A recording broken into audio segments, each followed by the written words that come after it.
Racist and offensive to women. That's how a Leavenworth County commissioner describes the comments of one of his fellow commissioners. 41 Action News investigator Andy Alcock has the fallout from these comments. Andy. Lindsay, Leavenworth County Commissioner Bob Holland is calling for Commissioner Louis Klemp's removal from office and an immediate apology. It follows Klemp's remarks at Thursday's meeting during debate on the county holiday schedule for next year. Not everybody does them all because, you know, we have Robert E. Lee. Oh, God, Robert E. Lee. Wonderful part of history.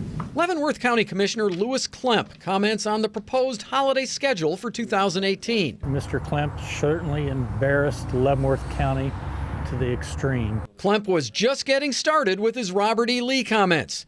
He also said George Washington should have his own holiday, but wouldn't now because he owned slaves.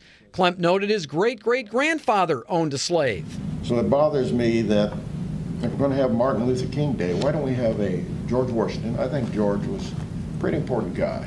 Fellow Commissioner Bob Holland listened to Klemp's comments on the holiday schedule. They lasted about 8 minutes on an issue Holland believes should have taken about 30 seconds of the commission's time. I would like to see a violation of some kind brought against him and he be removed from office. In addition to his comments on Robert E. Lee, Martin Luther King Jr., and George Washington, Klemp said a lot of African Americans don't like Abraham Lincoln because he didn't move fast enough to emancipate them. He also offered one parting comment about a potential holiday on the list before voting against it. I keep waiting. I didn't see Oprah on there. No, she's not on there as a federal holiday.